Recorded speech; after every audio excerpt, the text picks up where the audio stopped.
వేడుకొందామా వడ్డీ కాసుల వాడే వనజనాభుడే, వడ్డీ కాసుల వాడే వనజనాభుడే, పుట్టుగొడ్రాండ్లకు బిడ్డనిచ్చే గోవిందుడే, పుట్టుగొడ్రాండ్లకు బిడ్డనిచ్చే గోవిందుడే. వేడుకొందామా వేడుకొందామా వేడుకొందామా వెంకటగిరి వెంకటేశ్వరుని వేడుకొందామా.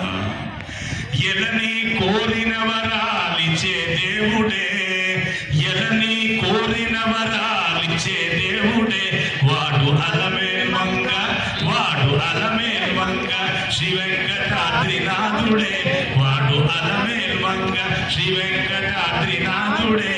వేడుకొందామా వేడుకొందామా వేడుకొందామా వెంకటగిరి వెంకటేశ్వరుని వేడుకొందామా. లక్ష్మీరమణ గోవింద.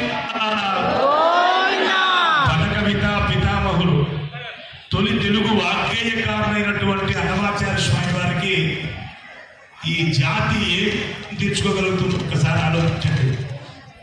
రామాయణ మహాభారత భాగవతాది గ్రంథాల్లో ఉన్నటువంటి సున్నితమైన అంశాన్ని చాలా సునాయాసంగా సంకీర్తన రూపంలో అందించినటువంటి ఆ మహాపురుషుడికి ఏమి చూడడం తీర్చుకోగలుగుతా ఉంది.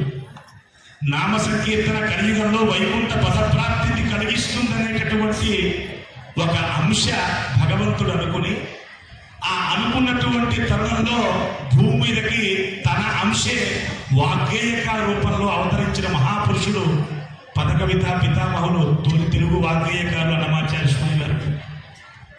ఈనాటికి వారు ఉన్నారు. మా అన్నమ తాళపాక స్వామి వారు లాంటి పెద్దలు ఉన్నారు కాబట్టి దేశవ్యాప్తంగా రాష్ట్ర వ్యాప్తంగా తిరిగి వారి తాలూకు గొప్పతనాన్ని ప్రచారం చేస్తున్నారు.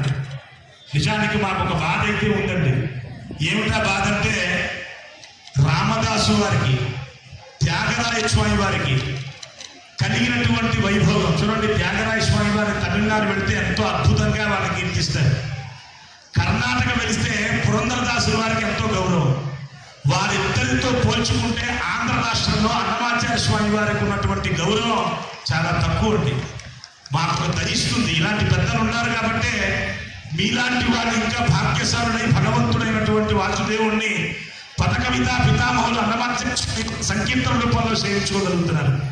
ఒకసారి కర్ణాటక వెళ్ళి చూడండి, పురంధరదాసు ఎంత గొప్పగా సేవిస్తున్నారు. తమిళనాడు వెళ్ళి చూడండి, త్యాగరాయ స్వామి ఎంత గొప్పగా సేవిస్తున్నారు. మనం సంవత్సరానికి ఒక్క పర్యాయం అన్నమాచార్య స్వామి వారి తాలూకు జయంతి ఉత్సవాన్ని వైభవంగా చేసుకోలేకపోతున్నాం. కానీ ఇది రాష్ట్ర ఉత్సవంగా జరగాలి. కారణం ఏమిటంటే తెలుగులో మొట్టమొదటి మహానుభావుడు వాగ్గేయకారుడు ఆయన కానీ లేకపోతే 32,000 సంకీర్తన ఎంత గొప్ప విషయం చూడండి. అహోబిల నరసింహుడు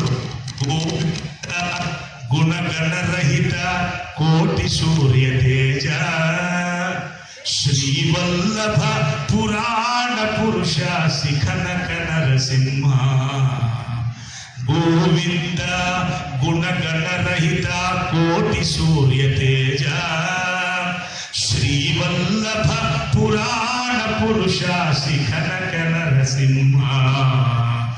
దేవామిము బ్రహ్మాదులకు తెలియనలవి కాదు, దేవామిము బ్రహ్మాదులకు తెలియనలవి కాదు, భావింపగ ప్రహ్లాదుని దృఢ పరగితి నరసింహ. వేదములే నీ నివాసమట విమల నారసింహ, విమల నారసింహ, విమల నారసింహ. అన్నమాచార్య స్వామి వారికి నారాయణ తత్వాన్ని అంకురార్పణ చేసినటువంటి స్థలం నృసింహస్వామి వారి క్షేత్రమైనటువంటి అహోబిల నరసింహ క్షేత్రం. ఆ నృసింహస్వామి వారి బీజాక్షరాలు 32,000 సంకీర్తనలు, 32 నామాలు బీజాక్షరానికి. ఉగ్రం వీరం మహావిష్ణుం జ్వలంతం సర్వతోముఖం అని చెప్పేటటువంటి మూలమంత్రంలో 32 అక్షరాన్ని పట్టుకొచ్చి ఒక్కొక్క అక్షరానికి ఒక్కొక్క 1000 సంకీర్తనలు చెప్పున శ్రీవారి పాదాలకి సమర్పణ చేసిన పరమ భాగవతోత్తములు సాక్షాత్తు నారాయణ అంశైనటువంటి అన్నమాచార్య స్వామి వారు చివరగా ఒక మాట అంటారు, ఒక్క సంకీర్తనే చాలు బుద్ధికై మమ్ము రక్షింప అంటుంది. ఒక్క సంకీర్తన చాలయ్యా నన్ను వైకుంఠానికి తీసుకెళ్ళడానికి. కానీ నువ్వు నా నాలుగేందు ఉండి, నువ్వు నా శరీరంలో ఉండి వేదాంత తత్వశాస్త్రాన్ని మర్మమంతా కూడా సంకీర్తన రూపంలో అతి పామర్లకు అందించినటువంటి భాగ్యశాలి కదా స్వామి, నీకు నేను ఏమి రుణం తీర్చుకుంటాను అంటాడు స్వామి వారు. అంతే కదా, ఆటవిక జాతికి చెందినటువంటి భాష, పామరి భాష, అట్టడుగు సమాజంలో అట్టడుగు వర్గంలో ఉన్నటువంటి వాళ్ళు ఉపయోగించినటువంటి మాటలు. అంతే కదా, మేటి కొలిచేవాడు మెడ మీద కొట్టని సీతకాలవాడు సిన్నక్క, మేటి కొలిచేవాడు మెడ మీద కొట్టని సీతకాలవాడు సిన్నక్క. ఎంత అద్భుతమైనటువంటి మాట అండి ఇది, చాలా చిన్నమైనటువంటి మాట. అవునా కాదంటారా? సమాజంలో మార్పు, నిండార రాజు నిద్రించు నిద్రయునొకటే అంటనే బంటు నిద్ర అదియునొకటే. ఎంత అద్భుతమైన మాట అండి. బ్రహ్మమొక్కటే పర బ్రహ్మమొక్కటే. ఏది చెప్పాలన్నా వారి కళలోంచే వచ్చిందండి. ఎంత అద్భుతం చూడండి.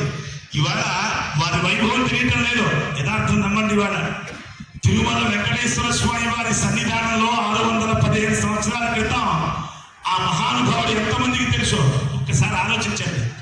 మహా అయితే ఒక 10,000 మందికి తెలిసేమో. శ్రీకృష్ణదేవరాయలు వంశంలో ఉన్నటువంటి సాలం నరసింహరాయలు వారి తాలూకా ఆస్థానంలో ఉన్నటువంటి మహాపురుషులు వారు తెలిసాడు. కానీ వారి వెంకటేశ్వర స్వామి వారి యందు సేవ మాత్రమే ప్రధానంగా తీసుకున్నారు. వెంకటేశ్వర స్వామి వారి సేవ ఎంత గొప్పదో తెలుసా అండి? అది పదకవితా పితామూలు అన్నమాచార్య స్వామి వారు చూస్తే తెలుస్తుంది సేవతాల గొప్పతనం అండి. ఆ రోజు 1000 మంది మాత్రమే తెలుసు. వారి చుట్టూ అనుసరించేవారు, వారు పాడే సంకీర్తనలు వింటూ ఉండేవారు, వారు పాడే సంకీర్తనలో ఉన్నటువంటి మర్మాన్ని తెలుసుకుని తరిస్తూ ఉండేటటువంటి వారు. అలాంటి మహానుభావులు పరంపదించి ఈనాటికి 615 సంవత్సరాలు పూర్తయిన తర్వాత 180 దేశాల్లో కొన్ని కోట్ల మంది గళంలోంచి వారు పాడినటువంటి పాటలు చక్కగా పాడుతూ కోట్ల మందికి అన్నాన్ని పెడుతూ ఉండేటటువంటి భాగ్యాన్ని వెంకటేశ్వర స్వామి వారు అన్నమాచార్య స్వామి వారికి అనుగ్రహించారండి. ఎంత భాగ్యమో చూడండి.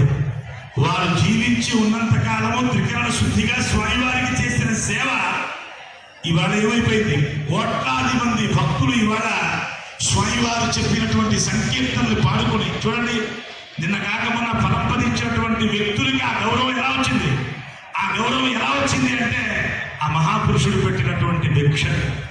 కాబట్టి అమ్మా, కలియుగంలో సునాయాసంగా ఒక్క అన్నమాచార్య కీర్తన కానీ పాడగలిగితే మీ జన్మ ధన్యం, మీ జన్మ ధన్యం, మీ జన్మ ధన్యం అంట. అందుకే ఇవాళ అయ్యా గురుగారు, ఇవాళ మా తాళపాక స్వామి వారి దగ్గర సమక్షంలో చెప్పే మాట, ఉపన్యాసం ముందు మేము వచ్చేటప్పుడు అనుకున్నాం ఏ శ్లోకం చెప్పకూడదు, ప్రతి పల్లవి చరణం పాడి ఉపన్యాసం చేయాలి. ఎన్ని సంకీర్తనలు నా నోట పలికిస్తాడో చూడాలనుకున్నాం. ఆల్రెడీ చాలా పలికించాడు, ఇంకా పలికిస్తాడు స్వామి వారు, అందులో అనుమానం లేదు. కాబట్టి ఇది భాగ్యం, మహాభాగ్యం. అందుకే స్వామి వారి తాలూకా భాగ్యం. మీ అందరూ కూడా ధన్యజీవులమ్మా. అన్నమాచార్య స్వామి వారి సంకీర్తనలు పాడి వారు నడిచినటువంటి మార్గంలో మీరు నడుస్తున్నారు. అది చాలా గొప్ప మార్గం అమ్మా. కలియుగంలో చాలా సులువైనటువంటి మార్గాన్ని ఆయన చూపించారు మహానుభావుడు. కాబట్టి ఈ సులువైనటువంటి మార్గాన్ని జీవితకాలం విడిచిపెట్టకుండా ఆ సంకీర్తనలు పాడుకుంటూ వెంకటేశ్వర స్వామి వారి శ్రీపాద పద్మాలు చేరాలని మేమంతా ఆశిస్తూ, అదిగో పుణ్యాహవాచన కార్యక్రమాన్ని, వాసుదేవ పుణ్యాహవాచనం, భగవత్ పుణ్యాహవాచనం అని 2 ఉన్నాయి శ్రీపాంచరాత్ర ఆగమంలో. మనకి తిరుమల అటుపక్కంతా కూడా వాసుదేవ పుణ్యాహవాచనం చేస్తారు, ఈ పక్క భగవత్ పుణ్యాహవాచనం చక్కగా చేస్తున్నారు.